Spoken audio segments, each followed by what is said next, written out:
வணக்கம். இப்போ நம்ம இருக்கிறது பெருமுக்கல்ங்கிற கிராமத்தில் இருக்கோம். இந்த கிராமத்தில கோட்டையும், கோயிலும் ஒரே இடத்துல இருக்கு. அப்படி அந்த கோட்டையில என்னென்ன இருக்கு? அது என்ன கோயில்னு சொல்லி இந்த வீடியோல பார்க்கலாம் வாங்க. இதுதாங்க அந்த கோவிலுக்கு போற வழி. எப்படி இருக்குன்னு பாருங்க. அந்த மலை மேல தான் அந்த கோட்டையும், கோயிலும் இருக்கு. இப்போ அந்த கோயிலை நோக்கி தான் நம்ம போய்கிட்டு இருக்கோம். இந்த சைடு பாருங்க. இங்க சைடு ஒரு மிகப்பெரிய ஒரு ஆலமரம் இருக்கு. அப்படியே நம்ம நேரா வழியில போலாம். படியெல்லாம் செஞ்சுருக்காங்க. பாறையிலே படியெல்லாம் செஞ்சு விட்ருக்காங்க. முன்னாடி தெரியுது பாருங்கள் படிக்கட்டுகள். வெயில் மிக கடுமையாக இருக்குது. அந்த வெயிலில் தான் நம்ம போய்கிட்டு இருக்கோம். இப்போ எப்படி இருக்குன்னு பாருங்கள் வழி. படிக்கட்டுலாம் நல்லா செஞ்சுருக்காங்க பாறையிலேன்னு. ஒரு 10லேருந்து 15 நிமிஷத்தில் மலையில் ஏறிடலாம்னு நினைக்கிறேன். ஆனால் மிகப்பெரிய மேடாக இருக்குது. இந்த இடத்துல சிமெண்ட் காங்கிரீட் போட்டு வழி அமைச்சிருக்காங்க. அதுவும் நல்லாயிருக்கு. ஆனால் வெயில் தான் பயங்கரமாக கொளுத்தி எடுக்குது. அந்த பாறையில் போகிறதே பயங்கர வெயிலாக இருக்குது. நம்ம நார்மலாக இருந்தால் தெரியாது. இந்த பாறைகளை போகும்போது வெயில் அப்படியே பயங்கர சூடாக இருக்குது. எவ்வளோ ஹீட்டாக இருக்குன்னு சொல்லி நீங்களே பாருங்கள். வெயில் ரொம்ப கொளுத்தி எடுக்குது. நீங்கள் வரணும்னா காலையில் டைம் வாங்க, இல்லாட்டி சாயந்தர டயத்தில் வாங்க. அப்போ தான் வெயிலேருந்து நம்ம தப்பிக்க முடியும்.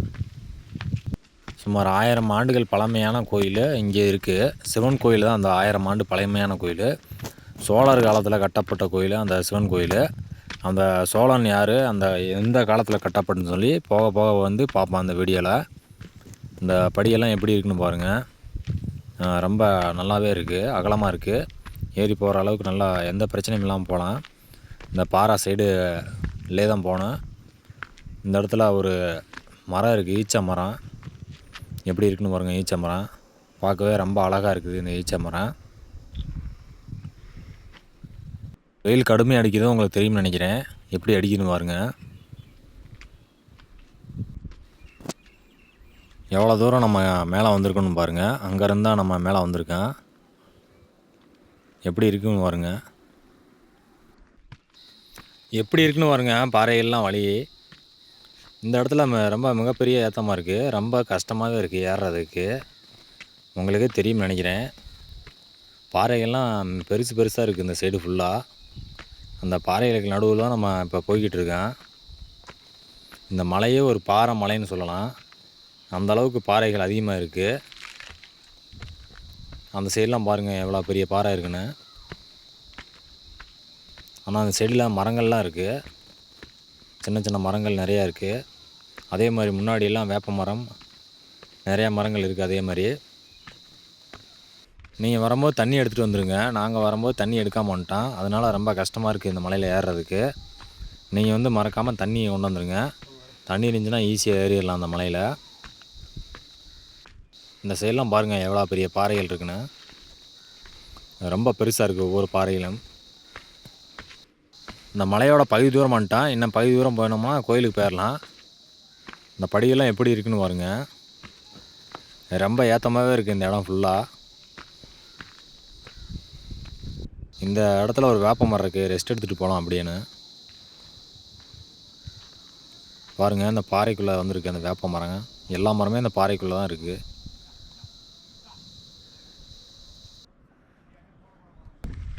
இந்த இடத்துல பாருங்கள் ஒரு குளம் இருக்குது. எவ்வளோ ஆழம் இருக்குன்னுலாம் தெரியல. ஆனால் பெரிய குளம் மாதிரி தான் தெரியுது. ரொம்ப ஆழம் மாதிரி தான் தெரியுது. எப்படி இருக்குன்னு பாருங்கள் அந்த குளத்தை. ஃபுல்லாக அந்த சைடெலாம் குப்பையெல்லாம் போட்டு வச்சுருக்காங்க மக்கள். குப்பையெல்லாம் இல்லாமல் இருந்தால் இன்னும் அழகாக இருந்திருக்கு இந்த இடம். குப்பைகள் நிறையா போட்டு வச்சுருக்காங்க. ஆனால் கடுமையான வெயிலாக தான் இருக்குது. இந்த குளத்தில் ராமரும் சீதாவும் வனவாசம் போகும்போது இந்த குளத்தில் சீதா குளித்ததாக சொல்கிறாங்க. அப்படியே சில காலம் இந்த இடத்துல தங்கிட்டு போவாதான் சொல்கிறாங்க.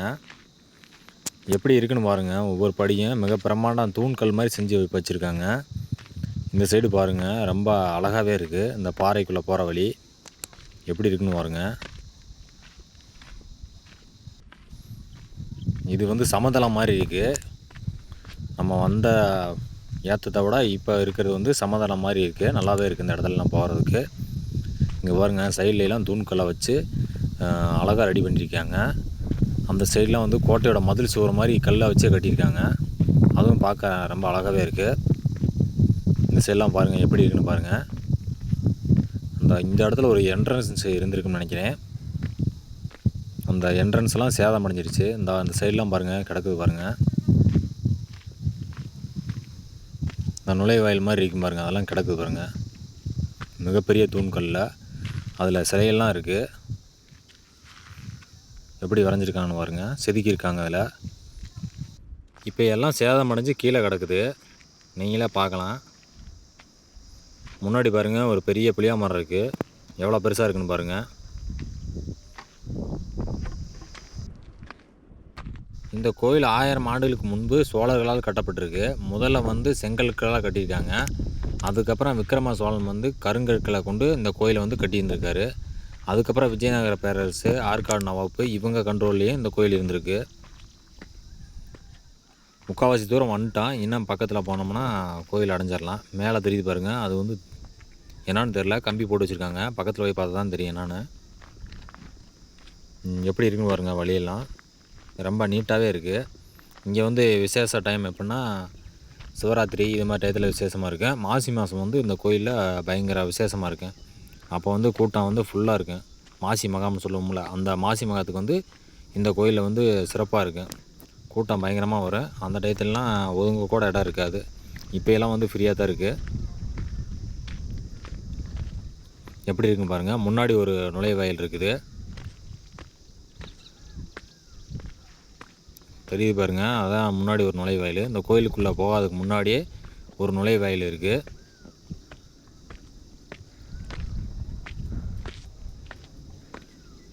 எப்படி இருக்குன்னு பாருங்கள். அந்த நுழைவாயில் ஃபுல்லாக கருங்கற்களே கட்டியிருக்காங்க. ரொம்ப பிரம்மாண்டமாக இருக்குது. இந்த இடத்துல ரொம்ப கூலிங்காகவே இருக்குது. எவ்வளோ வெயில் அடித்தாலும் இந்த இடத்துல நல்லா கூலிங் கண்டிஷனாக இருக்குது. அங்கிட்டலாம் வெயில் பயங்கரமாக இருக்குது, இந்த சைடு கூலிங்காக இருக்குது. இந்த நுழைவாயிலுக்கு முன்னாடியே ஒரு சிற்பம் செஞ்சுருக்காங்க, சிலை அருவாளும் ஒரு கடவுளோட சிலையும் செஞ்சுருக்காங்க. எவ்வளோ அழகாக இருக்குன்னு பாருங்கள். ரொம்ப அற்புதமாகவே செஞ்சுருக்காங்க. பாறையிலே செதுக்கியிருக்காங்க அந்த சிலையை. எவ்வளோ அழகாக இருக்குன்னு பாருங்கள். முன்னாடி தெரியுது பாருங்கள், அதாங்க கோயில். பக்கத்தில் வந்துட்டான். இந்த சைடெலாம் பாருங்கள், சுற்றுச்சுவர்லாம் கட்டியிருக்காங்க, அதெல்லாம் சேதம் அடைஞ்சிருச்சு. இந்த சைடு கல்லெல்லாம் அடுக்கி வச்சுருக்காங்க, பிரார்த்தனைக்கு வச்சுருப்பாங்க மலையெல்லாம்.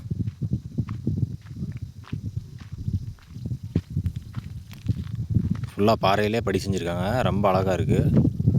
இந்த மலை ஃபுல்லாகவே பாறையில் தான் படிங்க, அந்த மாதிரி செஞ்சுருக்காங்க. இந்த இடத்துல கேட்டெல்லாம் போட்டிருக்காங்க. இதெல்லாம் ரீசெண்டாக போட்டிருப்பாங்க அவளை. இதாங்க நம்ம வந்த சிவன் கோயில். எப்படி இருக்குன்னு வாங்க, ரொம்ப பிரம்மாண்டமாக இருக்குது. முக்தியாஜல ஈஸ்வரர் ஆலயம் பெருமுக்கல் பூட்டியிருக்காங்க கோயில். விசேஷ டயத்தில் தான் அந்த கோயில் ஓப்பன் பண்ணுவாங்களாம். உள்ளே பாருங்கள், தூணெல்லாம் ரொம்ப அழகாக இருக்குது. அந்த சைடில் இருக்க தூணெலாம் ரவுண்டு ஷேப்பில் இருக்குது. பைப் மாதிரி இருக்குது, உருளை பைப் மாதிரி ரொம்ப அழகாகவே இருக்குது. அந்த முன்னாடி தெரிய பாருங்கள், அதாங்க கருவறை. இந்த கோயில் முழுக்கவே கருங்கலை வச்சு கட்டியிருக்காங்க. அந்த தூணுங்கள்லாம் எவ்வளோ பெருசாக இருக்குதுன்னு பார்த்தீங்களா, அது ஃபுல்லாகவே கருங்கல் தான். ரொம்ப பிரம்மாண்டமாக கட்டியிருக்காங்க அந்த கோயில். அந்த முன்னாடி ஒரு இடம் இருக்குது, அது என்னென்னு போய் பார்க்கலாம். கம்பி கேட்டு மாதிரி போட்டிருக்காங்க. இந்த சைட்லாம் சுற்றுச்சுவர் இருக்குது பாருங்கள், பூராமே சேதமடைஞ்சிருக்கு இந்த சுற்றுச்சுவரெல்லாம். இந்த இடத்துல பாருங்கள், ஒரு சின்ன ரூம் மாதிரி கட்டி விட்ருக்காங்க. இந்த கோயில் எங்கே இருக்குன்னா, விழுப்புரம் மாவட்டம் திண்டிவனத்திலிருந்து மரக்காணம் போகிற வழியில் இந்த பெருமுக்கல் கிராமம் இருக்குது. அந்த கிராமத்தில் தான் இந்த மலைக்கோட்டையும் கோயிலும் இருக்குது. முன்னாடி இருக்கிறது தீபம் போடுற இடம்னு நினைக்கிறேன், அந்த ஷேப்பில் தான் இருக்குது. பக்கத்தில் போய் பார்த்தா தெரியும். ஆமாங்க, இது தீபம் போடுற இடம் தான். எப்படி இருக்குன்னு பாருங்க, ஃபுல்லாக அந்த சைடெலாம் எண்ணெயாக தான் கொட்டியிருக்கு.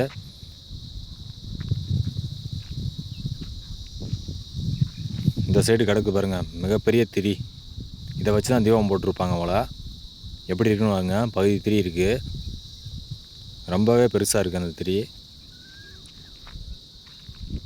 பிரதோஷம் சிவராத்திரி அன்னைக்கு இந்த இடத்துல தீபம் போடுவாங்க போல். மிகப்பெரிய தீபமாக இருக்குது இந்த இடத்துல. இந்த இடத்துல போட்டால் ஒரு 10 கிலோமீட்டருக்கு தெரியும் போல். ஏன்னா மலை மேலே இருக்கிறனால 10 கிலோமீட்டர் தூரத்துக்கு இந்த தீபத்தோட ஒளி வந்து தெரியும். அவ்வளோ ஹைட்டில் இருக்குது. நம்ம எப்படி இருக்கும்னு பாருங்கள், எங்கே இருக்கும்னு பாருங்கள். அந்த சைடெலாம் தெரியலாம், ஊர் தெரியுது. பயங்கரமாக இருக்குது இந்த இடமேனு. ஃபுல்லாகவே இந்த சைடு ஃபுல்லாகவே பாறைகள் தான். அங்கிட்டு பார்த்தா கீழே ஃபுல்லாக வயல்வெளிலாம் இருக்குது. இந்த வீடியோ உங்களுக்கு பிடிச்சிருக்குன்னு நினைக்கிறேன். பிடிச்சிருந்தால் லைக் பண்ணுங்கள், ஷேர் பண்ணுங்கள், கமெண்ட் பண்ணுங்கள். மறக்காமல் சப்ஸ்கிரைப் பண்ணிடுங்க. நன்றி, வணக்கம்.